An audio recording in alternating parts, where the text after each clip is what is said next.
अस्सलाम वालेकुम स्टूडेंट्स। इस वीडियो में हम बात करेंगे echelon form of a matrix. Matrix की एशेलन फॉर्म से क्या मुराद है और ये कैसे बनती है। इसके लिए ज़रूरी है किसी भी मैट्रिक्स में और किसी रो में लीडिंग एंट्री का पता होना। तो लीडिंग एंट्री, फर्ज करिए कोई मैट्रिक्स है मेरे पास,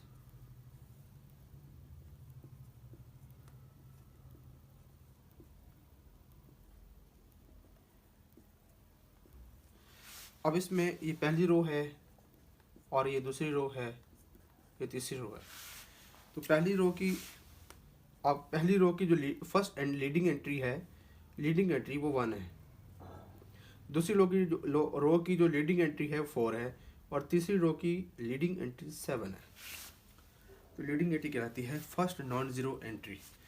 first non zero entry of the row.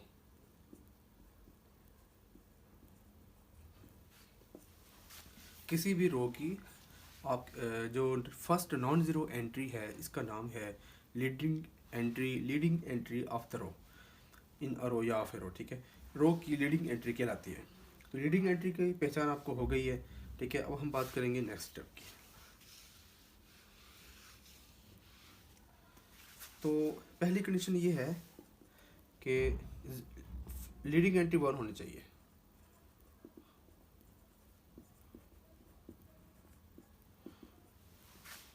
Leading entry जो है किसी भी रो की 1 होनी चाहिए। अगर आप 1 नहीं बनाते फिर हमें ये मुश्किल ये पेश आती है कि लीडिंग एंट्री 1 नहीं होगी, फिर तो एशेलन फॉर्म के बाद जो हमने इसकी रिड्यूस एशेलन फॉर्म बनानी है उसके अंदर जो हम बनाते हैं नंबर, ठीक है, लीडिंग एंट्री को 1 बनाते हैं, तो वहाँ पे जो है ना वो ये मुश्किल पेश आती है। हम उसके लिए फिर ज़रूरी है, रिड्यूस एशेलन फॉर्म के लिए ज़रूरी है कि एशेलन फॉर्म में मैट्रिक्स होना चाहिए।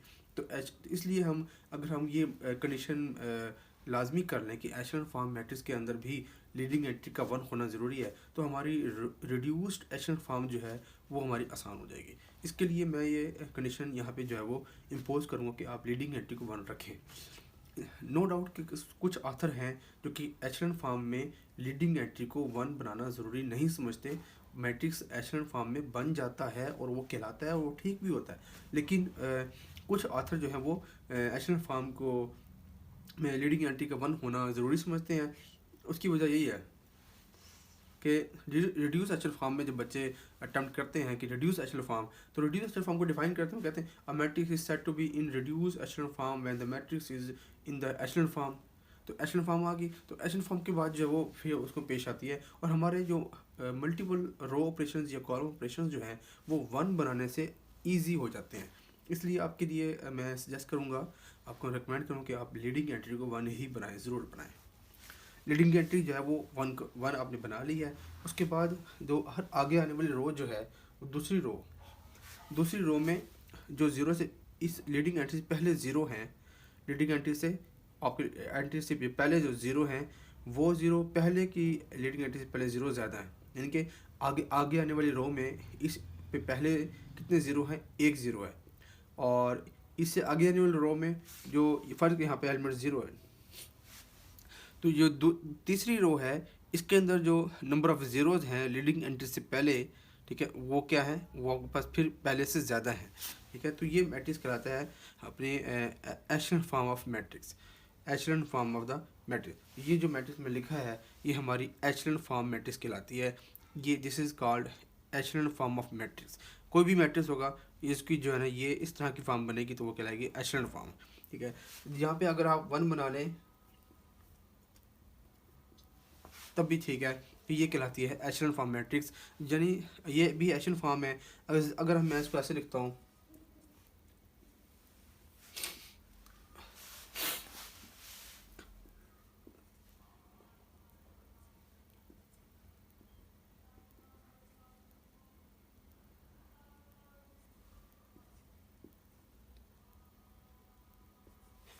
तो ये मैट्रिक्स की एशेलन फॉर्म नहीं है, क्योंकि अब देखें पहली रो में, अच्छा एक और चीज़ समझें, नंबर ऑफ ज़ीरोज़ को number of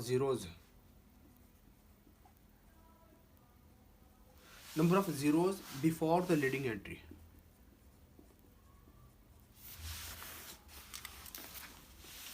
before the leading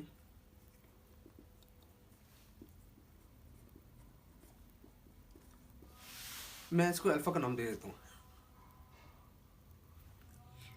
मैंने ये कह दिया कि लीडिंग एंट्री से पहले जो जितने ज़ीरोज़ हैं उनकी तादाद को मैंने अल्फ़ा का नाम दे दिया है कि लीडिंग एंट्री से पहले जितने ज़ीरोज़ हैं अल्फ़ा की, उसको हमने अल्फ़ा कह दिया कि पहली पहली रो में जो लीडिंग एंट्री से पहले ज़ीरो की तादाद है वो 1 है, तो मैं कहूँगा अल्फ़ा इक्वल टू 1 है।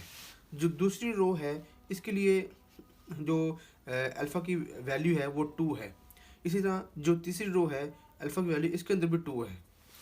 लीडिंग एंट्री से पहले ज़ीरो की तादाद, पहली रो में लीडिंग, यहाँ पर देखें पहली रो में अल्फ़ा लीडिंग एंट्री से पहले ज़ीरो की तादाद जो है वो 0 है।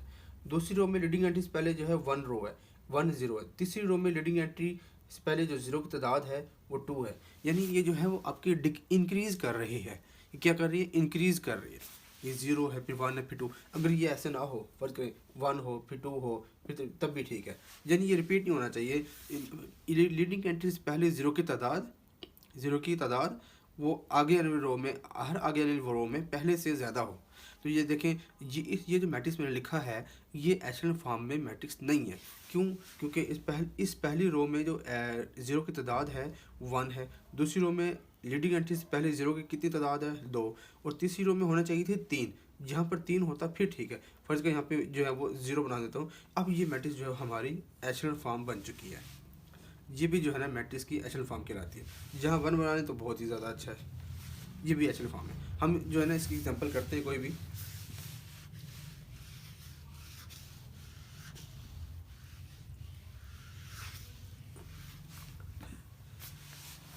इसकी एग्जांपल कर लेते हैं। आप लिखेंगे 2 1 -1, यहाँ लिख रहे हैं, यहाँ पे 3 कर लें। 2 -1 2, आप यहाँ पर -2 कर लें, 1 0। अब ये आपका जो मैट्रिक्स है ये एशेलन फॉर्म में नहीं है। हम इसको पहले कन्वर्ट करेंगे एशेलन फॉर्म में। हम लिखेंगे, इस पे हम अप्लाई करेंगे रो ऑपरेशंस। इस पे हम रो ऑपरेशंस हम अप्लाई करेंगे और सिर्फ रो ऑपरेशन अप्लाई करेंगे, ओनली कॉलम ऑपरेशंस अप्लाई नहीं करेंगे। हम सिर्फ रो ऑपरेशंस ही इसके ऊपर अप्लाई करने जा रहे हैं। हम लिखेंगे रो इक्विवेलेंट टू, आप पहले सबसे जो है ना यहाँ बना लें 1। मैंने कहा था अगर आप लीडिंग एंट्री 1 बना लेंगे, फर्स्ट रो का फर्स्ट एलिमेंट जो फर्स्ट नॉन जीरो एलिमेंट है वो 1 बना लेंगे। अगर 1 बनता है तो आपके लिए आसानी होगी। ये जो है इसको हम बना लेते हैं 1। तो आप इसके लिए क्या करेंगे? इसके लिए आप लिखेंगे R1 माइनस R2। 3 में से 2 गया 1, 1 + 1 2, -1 -2 -3। ये जो है हमारा पहली रो हमने हल कर ली। बाकी को हम कुछ नहीं करेंगे, उनको एज इट इज लिखते हैं। ये उसके बाद जो है ना हमने क्या करना है, हमने जो इनको जो है हमने 0 बनाना है। इन दोनों को 0 बनाएंगे, इन दोनों को 0 बनाएंगे, ठीक है। और इन दोनों को 0 बनाने के लिए हम पहली रो इस्तेमाल करेंगे। पहली रो आप इस्तेमाल करेंगे तो आप लिखेंगे R2 - 2 R1 row equivalent to, पहली रो एज इट इज। आप यहाँ लिखेंगे R2 - 2 R1, यहाँ आ गया 0, और R2 - 2 -4 हो गया, -5। और पहले आप चलिए यहाँ लिख लें, लिखिए कर लेते हैं 2 -1 2। इसको हम -2 से मल्टीप्लाई करते हैं, -2 फिर -4 और -2 से -6। इसको हम ऐड कर लेते हैं 0 -5 8। इसी तरह इसको 0 करना है हमने इसको, तो हम लिखेंगे R3 + 2 R1। इसको हम अब इसको हमने ऐड करना है, इनके साइन चेंज कर दें। चलें दोबारा इनको साइन चेंज कर दें, दोबारा से लिख लेते हैं। आप लिखेंगे R3 - 2 1 0। आप इसको 2 से मल्टीप्लाई कर दें, 2 4 -6 और हमने इनको ऐड करना है तो इनको ऐड करें। 0 हो गया, 5 हो गया, -6, 0 5 -6। और अब हम जानते हैं कि यहाँ पर आपका होना चाहिए, ये जो यहाँ पर होना चाहिए आपका 0, यहाँ पर होना चाहिए 1। दूसरी जो रो है उसका सेकंड एलिमेंट 1 होना चाहिए। यहाँ 1 बनाने के लिए क्या करेंगे, डिवाइड कर देंगे। हम कहेंगे -1/5 और 2 रो इक्वलेंट टू 1 2 -3 0। इसको हमने 5 से डिवाइड कर दिया, -1, यहाँ आ गया -8/5। इसको कुछ नहीं छोड़ करना। अब हमने यहाँ बनाना है 1, इधर 1 बनाएंगे और इसके लिए हमने ये वाली रो इस्तेमाल करनी है। आप लिखेंगे रो इक्वलेंट टू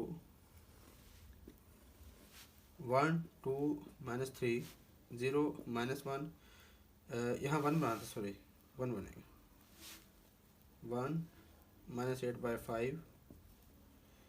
इसको 1 बना, इस रो करने के लिए R3 -5 और 2।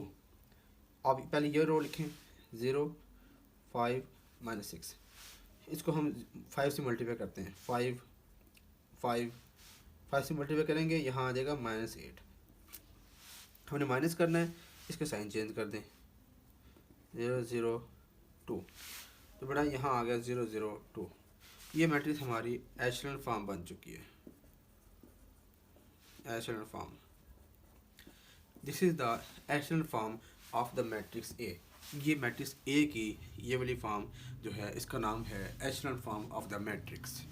ठीक है, रो एशेलन, हमें इसमें रो, इसको एशेलन फॉर्म कह दें या इसको जो है वो आप रो एशेलन फॉर्म कह दें। इसमें बात ये है कि हमने इसमें रो ऑपरेशन अप्लाई किए और इसकी हमने एशेलन फॉर्म बना ली।